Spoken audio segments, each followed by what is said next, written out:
अब देखिए बेटा, अब इसके बाद हम पढ़ेंगे यहाँ पे क्या कि बेसिक प्रोपोर्शनैलिटी थ्योरम यानी कि थेल्स थ्योरम क्या होती है, ठीक है ना। बहुत ही मोस्ट इंपॉर्टेंट है आपके क्लास 10th के लिए। इसको प्रूव करना सीखेंगे कि इसको कैसे प्रूव कर सकते हैं, ठीक है ना। तो देखिए थेल्स थ्योरम क्या होती है बेटा, कि देखिए थेल्स थ्योरम होती है बेटा कि if a line is drawn parallel to one side of a triangle to intersect the other two side at a distinct point, the other two sides are divided in the same ratio is known as basic proportionality theorem, या इसी को हम लोग क्या बोलते हैं, Thales theorem बोलते हैं, ठीक है। देखिए बेसिकली इसको मैं आपको थोड़ा सा बताता हूँ अच्छे से, इसका मीनिंग क्या हुआ बेटा। इसका मीनिंग ये हुआ कि अगर ये हमारे पास एक ट्रायंगल है बेटा, ठीक है ना, ये एक ट्रायंगल है हमारे पास, तो मैं क्या कर रहा हूँ कि मैं देखिए मैं यहाँ पर क्या कर रहा हूँ कि इस साइड के पैरेलल ये यहाँ पर एक लाइन ड्रॉ कर दी मैंने, जो कि ए बी को डी पॉइंट पर और ए सी को ई पॉइंट पर कट या टच कर रही है, ठीक है। तो अब ये लाइन इस लाइन के पैरेलल है, तो अकॉर्डिंग टू थेल्स देखिए A D upon D B is equal to A E upon E C, यानी इनका जो साइड का जहां पे डिस्टिंक्ट पॉइंट पे टच किया है, ठीक है ना बेटा, इनका जो रेशियो होगा वो कैसा होगा, वो आपस में इक्वल होगा, ठीक है। अब देखिए इसको हम लोग प्रूव करेंगे और बहुत ही यूनिक मेथड से प्रूव करेंगे, यानी कि सिमिलरिटी का यूज करते हुए इसको प्रूव करेंगे, कंस्ट्रक्शन का यहाँ पर नहीं कराऊंगा मैं, ठीक है। देखिए सबसे पहले आप ये देखिए कि मुझे क्या प्रूव करना है यहाँ पे, ठीक है ना। जरा इसको नोट डाउन करते हैं। देखिए थेल्स ने बहुत ही इंटरेस्टिंग थ्योरम बताई है, ठीक है ना, बहुत ही इंपॉर्टेंट है ये। तो देखिए प्रूफ दैट में मैं यहाँ पे क्या लिख सकता हूँ बेटा कि मुझे क्या प्रूव करना है, मुझे प्रूव करना है कि A D upon D B equal to A E upon E C.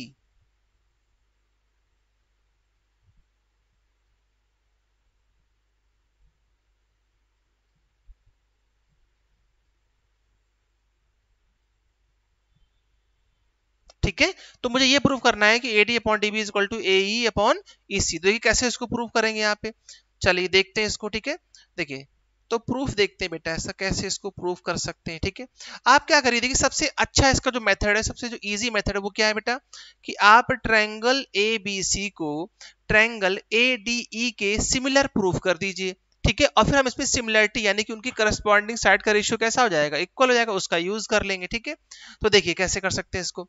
देखिए सबसे पहले मैंने क्या किया कि सबसे पहले मैं इसमें जो बेटा in triangle A B C and triangle A D E को लिख लेता हूं, ठीक है।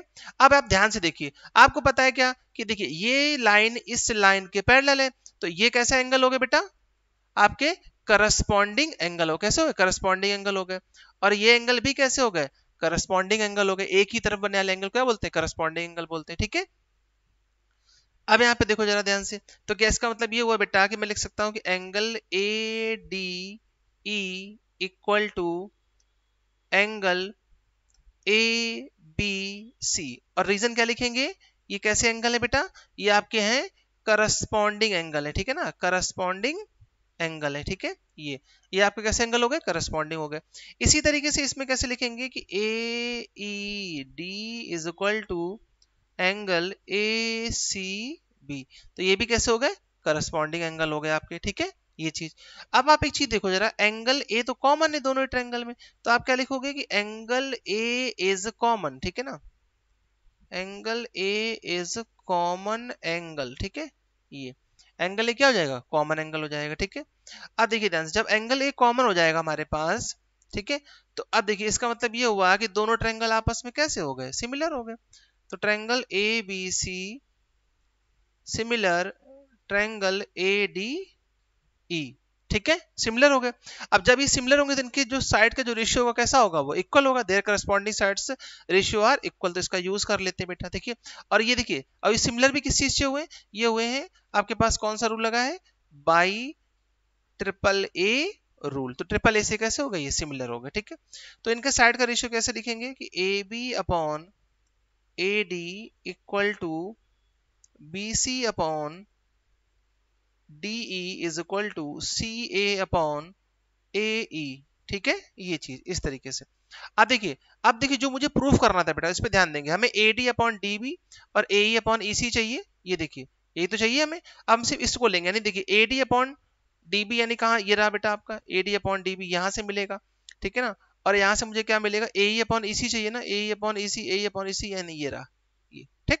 या तो मैं इन दोनों का यूज करूंगा। देखिए कैसे, अब आप देखिए, तो जब ए बी है, ए बी, तो आप यहाँ देखिए बेटा, ए बी देखिए आपकी दो पार्ट में डिवाइड है। ए बी को आप क्या लिख सकते हैं, A D plus D B, और इसी तरीके से ए सी क्या लिख सकते हैं, ए ई प्लस ई सी। तो इसको ऐसे लिख दीजिए, देखिए ये आपका हो जाएगा A D plus D B upon A D equal to, ऐसे देखिए जो बीसी साइड है, बीसी साइड इसको मैं क्या ए सी को लिख सकता हूँ बेटा, ए E upon A E plus E सी। हमने ए सी को कवर कर दिया, ठीक है, अपॉन में क्या लिखा रहेगा, ए ई। अब देखिए इसके बाद ही जो इंपॉर्टेंट स्टेप होंगे, ठीक है बेटा, वो क्या होंगे, देखिए आपको पता है जब इसको आप अलग अलग यहाँ पे क्या करेंगे, सेपरेट करेंगे इनको, इनको हम लोग क्या करते हैं, सेपरेट कर देते हैं। तो ऐसे लिख सकते हैं कि A D upon D B और D B upon A D is equal to A E upon A E plus E C upon A E. तो आप देखिए ए ई से ए ई कैंसिल हो गया, ए डी से ए डी कैंसिल हो गया, ठीक है। तो हमारे पास यहाँ पर क्या बच रहा है, हमारे पास बच रहा है बेटा सिर्फ और सिर्फ D B upon A D is equal to E C upon A E, ठीक है। अब देखिए यहाँ पे वन बचेगा, यहाँ भी वन बचेगा, ठीक है ना, यहाँ पे ध्यान दीजिएगा, यहाँ पर क्या बचा वन, और यहाँ भी क्या हुआ बेटा वन, तो ये वन से वन क्या हो जाएगा, कैंसिल आउट हो जाएगा, इसको लिखने की जरूरत नहीं है, ठीक है। अब देखिए, तो अब देखिए मुझे क्या प्रूफ करना था, फिर से एक बार देखते हैं, A D upon D B, तो देखिए आ चुका है वही। अब दोनों तरफ क्या करिए, रेसिप्रोकल कर दीजिए दोनों को। जब आप रेसिप्रोकल करेंगे तो यहाँ पे क्या लिखेंगे, बोलिए A D upon D B is equal to E C upon A E, ठीक है, ये चीज, ये आपका प्रूफ हो गया, ठीक है, ये चीज अपॉन, ठीक है। तो ये आपका A D upon D B is equal to क्या हो जाएगा बेटा, ए ई अपॉन ई सी, ठीक है। तो ये तो मुझे प्रूव करना था, ये तो थेल्स थ्योरम है, ठीक है। तो देखिए हमने प्रूव कर दिया है, ए ई अपॉन ई सी, ठीक है बेटा। तो आप बताइएगा कमेंट सेक्शन में कि आपको ये जो मेथड है ये कैसा मेथड लगा, ठीक है ना, ये चीज।